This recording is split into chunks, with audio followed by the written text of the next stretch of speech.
Google Analytics has to be on your website. It's the easiest, best tracking solution. You need to put it on your website from day one so you know where customers are coming from.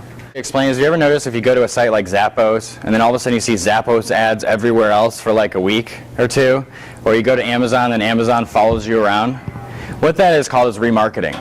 They know your computer address and off through that browser, and then they target ads through Google based on whenever your computer address shows up on another site.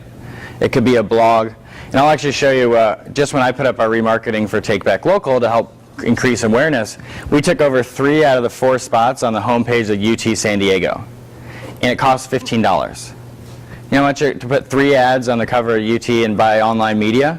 It costs a lot of money. And so this is a way that you can get on a lot of blogs, websites, media sites when they have inventory that's not sold to help expand your brand pretty easily. So we'll talk about that. We'll talk about search engine marketing, the difference between SEM and SEO. Main difference is SEM is paid and SEO is free. We'll talk about some display ads with remarketing. Another thing that a lot of people overlook is the Google Webmaster account. And I will have links to all this stuff throughout the presentation, so you don't have to worry, like, how do I find that? We'll have that on the slides.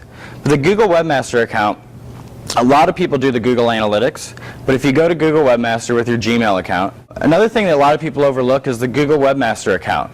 The Google Webmaster account, a lot of people do the Google Analytics, but if you go to Google Webmaster with your Gmail account, or whatever account you're using for that, you log in, and it gives you a little tag. You put that tag in, you give that to your web developer, or if you do it yourself, you stick it on your website just like Google Analytics. And what that does is allows Google to instantly know you're available. Because one of the challenges if you're putting up a new website or you're launching a new business is that sometimes they don't pick it up for 3 to 4 weeks. If you go put this tag on it, they'll pick it up tonight. And so like when you launch a new website, you go put the tag from Google Webmaster, and we'll talk about Bing as well. What it does is it tells Google to crawl your site within 24 hours. And we found through DealCurrent 2.5 years ago, when we first did this, we went from page 4 to page 1 for Daily Deal software, which is our first product, within about 3 to 4 weeks, and we've been there and stayed there. A cool one, this is kind of more of an advanced tool, and this is designed if you have like web forms or you have video on your, videos on your site, or there's something you really want them to look at, and you want to watch how they're viewing your site. What it does is you put a little tag on your website, and it allows you to watch. It makes video recordings of the person on your website and what they're doing. So you literally get little like 30 to 60 to 90-second videos that you can watch a user go click on a button, go to this form, watch this, see if they watched a video, see what they left, see where they're confused, and then it tells you all the places they clicked. And it's like 29 bucks a month or something. And there's a free version that you can start off with. It's a great little tool to put on your website. What Aweber is really good for, the one thing MailChimp doesn't have, is if you want to if it takes a while to educate your customer for your business, like let's say it's a pool company or it's a remodeling company and you want to stay on top of mind for them, and sometimes it may take a year to talk to them, what Aweber is really good for is you can set up a series of messages automatic, so you actually don't have to do it as a business owner.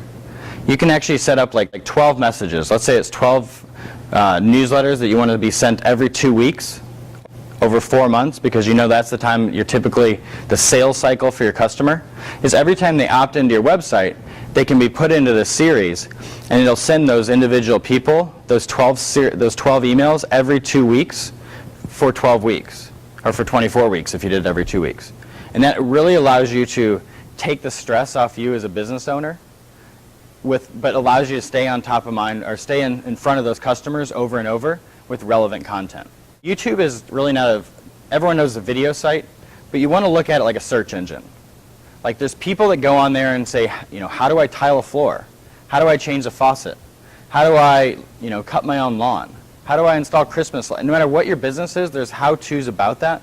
And if you write how-tos about the little things about your product and your business, you can really capture a lot of phone calls. I mean, I was just talking to a marketer who was working on something like osmosis water filters, which they were getting like 1 phone call every 2 weeks because it just wasn't really like resonating. But they found that a lot of people were like searching on YouTube, what are the benefits of osmosis filters versus something else? They made a very short video, and all of a sudden they started getting 1 call every 2 days.